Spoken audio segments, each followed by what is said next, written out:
What is going on, everyone? My name is Andy. Welcome back to another FPL video. In this one, it's transfer tips for game week 5. So I'm going to go through some of the popular players being moved in and out of people's squads and give my opinion on whether they are good moves or not. If you enjoyed the video, make sure to give it a like, hit that subscribe button. Let's get into it. So Cole Palmer is back off the bench against Brentford in game week 4. Scored his first open play goal since January, I think it was, which is kind of mad given how many games he's played. Sometimes you see those kind of stats thrown around on social media and people are just trying to create a narrative and the player's been injured for like 3 to 4 months. Not in Palmer's case. So the goal drought is over. Maybe this is a sign of the floodgates being open. He was great first half of last season. He was great in his first season at Chelsea. 200 points plus in both of those seasons. He's fully capable of doing that again. And I would say at 10.4 million, people are probably going to want him back in their team sooner rather than later. Also, right now, if you get on him early, he's only 19.2% ownership. If you compare that to the 50% plus ownership he had in pre-season, he's somewhat of a differential now. Now, I don't think you need to force him into your team this week. Like, Man United away on paper is not bad, but it doesn't scream essential to me. I know Man United were bad against Man City, but at home they'll be a little bit better, I would say. But if you've got like a Wirtz in your team and like 2+ million in the bank, Wirtz to Palmer is not a bad transfer this week. So for some people it might make sense. If you're on wildcard in game weeks 5 or 6, I would strongly consider him as well. The latest you probably want to get him by is game week 9. That's when Chelsea play Sunderland at home. So not only is it a good fixture, but if you look at the other captaincy options that week, Salah's away to Brentford and Haaland's away to Villa. Now, neither of those fixtures are anything to worry about. If you had to captain Haaland or Salah in game week 9, it's not a problem. But arguably on paper, Palmer's the best option. Sunderland at home. Not only that, though, the fixtures for Chelsea are pretty good from that point onwards. So Sunderland at home, Spurs away, Wolves at home, Burnley away. That's a nice 4-game week period. Then it's Arsenal at home in 13, not quite so good. But then it's Leeds away, Bournemouth away, Everton at home. So if you got stuck with Palmer, not a massive issue. But also, if you're on a Haaland or Salah only draft, he might be a nice way to go back to getting the other one. So if you're on Haaland and Palmer back to Salah might be a bit easier than if you didn't have him in your team. And you could even potentially sell him in game week 13 when he plays Arsenal. So I think for most people, you're going to want him in 9. But it's really going to depend on your chip strategy and your current setup. So for me, for example, I've used my wild card. I'm not going to be able to get Palmer anytime soon, but I do have Bruno Fernandes. In game week 6, it's Brentford away. In game week 7, it's Sunderland at home. After that, maybe I sell him in game week 8, where Palmer's got Forest away and Bruno's got, I think, Liverpool at home. So that game week 8 might be the time that I buy him. For you, it might be game week 6. If you're on wildcard in 6, I think pretty much everyone is going to have Palmer. The only slight, thought I've got that he might not be quite the same player is whether or not his minutes get managed. Because Maresca did say they might have to think about that. We see Palmer as a 90-minute man week in, week out, on penalties, etc., good goal threat, blah, blah, blah. Maybe he won't be that player anymore. Because he has had a few issues, and they have got a lot of matches coming up. And he did play in Europe last year, but it wasn't like he had to play 90 in the Premier League and then 90 every single game in Europe. Whereas this year in the Champions League, he will have to play more. And it'd be interesting to see whether he can do that week in, week out. Obviously, he's still young, so there's every chance he can. But the fact the manager has mentioned that his minutes might have to be managed could be interesting. So if you're not looking to force him in for Man United away, you can just wait and see. They've got Bayern Munich midweek, then they play Man United. Does he play back-to-back 90s? He probably does because of the fixtures they've got. And he might get rested for the Benfica at home game instead. But it's just going to be interesting to see. Does he play the full match every single midweek and every single weekend? Either way, I think he's probably going to be a really good option that most people want by 6. If not, buying him in 8 or 9 is also pretty good. But yeah, he's got to come back in soon, I feel like. So speaking of Chelsea midfielders, do you know who's got more transfers in this week than Cole Palmer? Moises Caicedo, 161,000 transfers in and counting at the time of recording. 2 goals in his first 4 game weeks, and he's picked up defensive contributions in 3 of those 4 games. He actually got 17 defensive contributions against Brentford, 23 against Fulham, which is kind of crazy. The only game he hasn't picked him up in is the West Ham game, where he only got 7. And obviously you need 12 as a midfielder to hit the +2 points. But he got a goal that game. So this guy is pretty much most game weeks starting on 4 points. 5.5 million, he's pretty good value. I don't probably need to be the one to say this. It's quite obvious. He's not going to keep up scoring 1 goal every 2 games. Like, that's just not what his game is about. So you should expect the attacking returns to drop down quite a bit. But he is going to keep getting those defensive contributions, and he will chip in with the odd attacking return as well. So 5.5, I like him, but no one should be rushing out to buy him. If you're on wildcard, definitely consider him. And if you need to downgrade a midfielder for money for another move, you could definitely consider him as an option versus like a Reijnders or an Elliot Anderson or someone like that. But otherwise, I just... Why are people going out of their way to buy this guy? He's not going to keep scoring goals at that rate. The only consideration as well to not buy him is that you might want 3 other Chelsea players at some point. João Pedro is super popular. Cole Palmer, a lot of people are going to want back. If you go for Caicedo as well, that's 3 of your 8 attackers taken up with Chelsea players. You can't bring in a defender, or you can't go for Sanchez. Now, for what it's worth, I don't think Sanchez is a massive miss. If you're on wildcard, like going for someone like Raya seems like a much better option. But you might, and actually, I was going to say you might want Gyökeres, but you probably don't now because he just got benched. So actually, as it stands, I don't see Caicedo blocking another really good option, but he might do. You just never know. Like, an injury happens and another player suddenly becomes absolutely nailed. They might be good value. So I like Caicedo. We knew he was going to get lots of defensive contribution points before the season started, but I still just look at it and think for 0.2 more, I can go and get Reijnders. Now, you might want Caicedo and Reijnders if you're going for a lot of money in your front line, but you get the point, right? He's good, but he's not 161,000 straight after he scores a goal. Good, I don't think. So Xavi Simons and Kudus are quite interesting at Spurs. Xavi Simons getting a lot of transfers in this week. Kudus getting some transfers in, but he's also the second most sold midfielder behind Wirtz. I'm not sure I would be selling him. Maybe on wildcard, right? I literally didn't include him on my own wildcard in Game Week 4, but actually using a transfer to get rid of him, I think I'd prefer to hold him and bank that transfer instead, because Brighton away in Game Week 5, followed by Wolves at home, Leeds away, Villa at home, looks pretty good. His minutes have been secure so far, 87 minutes per start. Maybe that comes down a little bit once Champions League starts, but it's pretty clear he's absolute first choice on that right side of the Spurs attack. I will say, the underlying numbers, as always with Kudus, are a little bit underwhelming. I feel like I've said that for 3 seasons in a row now. We know he's a really good player, and he's really fun to watch, but the output I'm just never quite sure about. Like, I know he's got 0.51 assists per 90 so far, but his actual expected assists per 90 is 0.21. His goal threat is 0.13 expected goals per 90. Those numbers can improve, of course, right, as the Spurs players play more together under Thomas Frank, etc., but they've never really been that much higher in the Premier League. So I wouldn't buy Kudus right now, and I do worry a little bit about his underwhelming numbers, but I still think I would keep him if I had him because of the fixtures they've got coming up. If you're buying new, I think I would go for Xavi Simons instead. He's also taking some set pieces, and I just think he'll be more central to what Spurs do, and I think his goal threat will end up being higher. His numbers obviously look pretty rubbish from the West Ham game, but that's just one game, right? We're not going to write him off because of that, just like I'm not writing Kudus off either. So I think because of 0.4 million difference, I would buy Xavi Simons, and I would just take the bet that he's going to get really good minutes moving forward.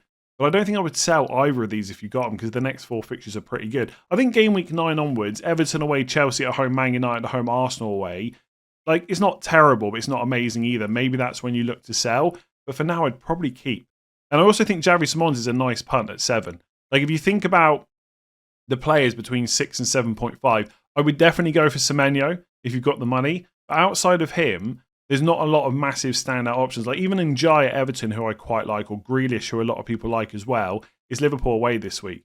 So if you haven't got the money for Semenyo, or you already own him, I really like Xavi Simons as a punt at 7. The third most sold midfielder this week is Sejani Reijnders. 125,000 FPL managers have seen enough and have gotten rid of him before Arsenal away in Game Week 5. He got the goal and assist against Wolves in Game Week 1 and has blanked ever since. And don't get me wrong, as someone that didn't panic buy him after Game Week 1, I'm delighted that he has blanked. But deep down, I know he's still a really good value option, and we probably got away with it as non-owners against Man United. He had a really good chance to score from a Haaland assist, and on another day that goes in, and then far less people want to sell him. So I think under 6 million, he's still great, and I think a lot of people that wildcard in Game Week 5 will include him in their squad. The only reason I can see to sell him is if you think his minutes are going to come down, or he's going to get benched soon because of Champions League or whatever reason you might have. Because so far he's played 4 90 minutes in a row. That's really promising moving forward, especially with the positions that he's getting into. Like, if you want to sell him before Arsenal away and then buy him back on wildcard, that's fine.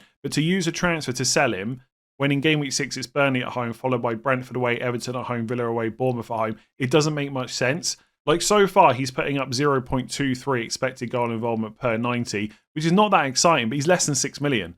And actually, it's quite comparable to what he did at AC Milan. Like, in the last season at AC Milan, he was 0.32 expected goal involvement per 90, and the season before 0.22.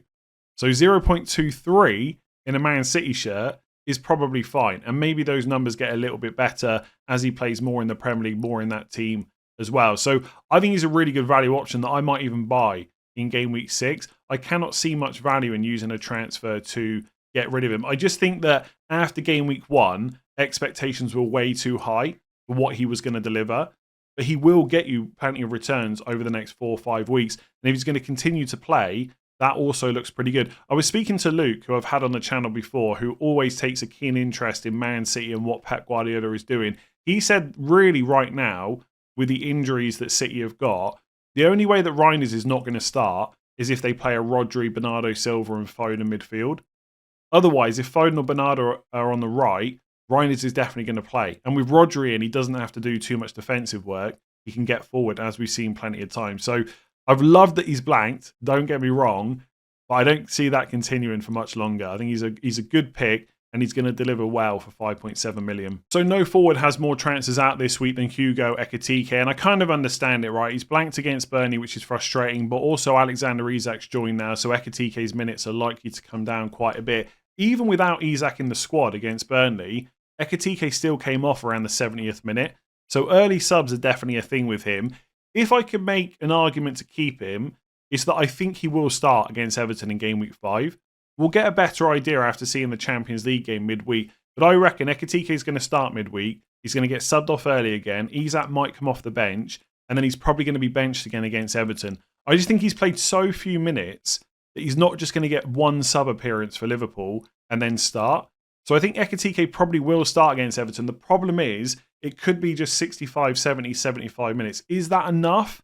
Maybe. It's a difficult one because I spoke about Watkins yesterday and I don't see a huge amount of forwards to bring in. But you could do a move like Ekitike to Gyökeres, for example, which I'm going to talk about him in a minute. But outside of that, I don't really know who you would be targeting. Chris Wood potentially, but then it's 2 weeks and then the fixtures get bad. I'm not going to go through the whole list of fixtures and teams again because I did that yesterday. I really don't think there's many great forwards to buy. Like, if you're really brave, you could do Ekitike to Watkins, for example. But I just don't think many people are going to do that. So if you've got the spare move and there's somewhere you want to go outside of Ekitike, or if you're on wildcard, then fair enough. I definitely wouldn't include him. But I do think he's going to start against Everton. It's just whether or not he can get the business done FPL points-wise by about the 75th minute, because he ain't going to last much longer than that. So lots of people are selling Chris Wood this week. Maybe some of them are on wildcard, in which case I understand it, because after Burnley away in 5 and Sunderland at home in 6, the fixtures don't look that great. And long term, I don't see Chris Wood being part of the best 3 forward setup. So on wildcard with a long-term view, understandable. Anyone that's using a transfer to sell him, I don't get at all.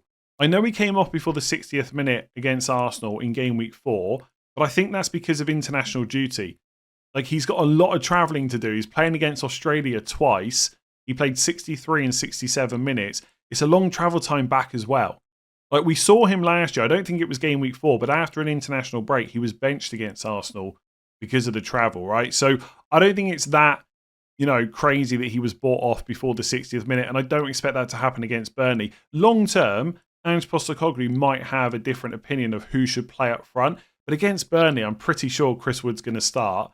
And I'd be surprised if he subbed off before the 70th minute. So far, he's averaged 75 minutes per start. It's a good fixture against Burnley. It's a good one against Sunderland. I think for most people, if you're not wildcarding, you keep him and then you sell him after game week 6. I wouldn't buy him now, though, for what it's worth.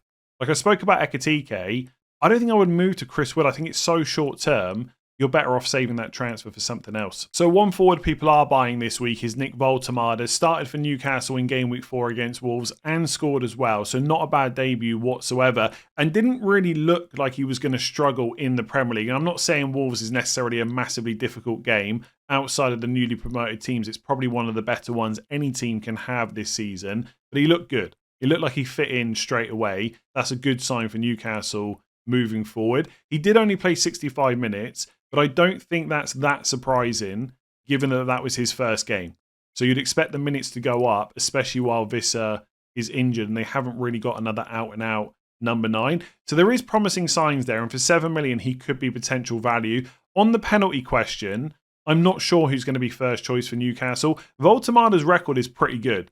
Now, all these penalties have not necessarily been taken in top-flight football, but he's got 15 goals scored from the penalty spot and only 2 missed. Gordon, on the other hand, is 8 scored, 3 missed. Now, if I was putting my money on it, I think Gordon might keep penalties because he was always next in line after Isak, and obviously when Callum Wilson went as well.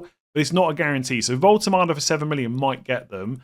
But I think with Bournemouth away this week and then Arsenal at home in 6, I'd rather just wait and see what happens. Not with the penalty situation, but just in general. Because the next 2 fixtures are not that easy. And also, this is out for 4 to 6 weeks. So he's going to miss 5 and 6 and 7. But then you've got the 2-week break between 7 and 8. At that point, he's starting to come back just as the fixtures get good for Newcastle. Now, if Woltemade continues to do really well, he may just end up being first choice by circumstance. That he's come in while this is injured and he's played really well, so he just keeps the shirt. But it's not a guarantee. And obviously, the minutes are going to be shed. And Visser does have a lot of Premier League experience. He did really well for Brentford last year. So I think for 7, he's nice. But honestly, if I'm buying someone for 7 million this week, I'm just going for Evan Nielsen, I think. The fixtures are slightly better next 2. And you know he's first choice for Bournemouth, like in the long term.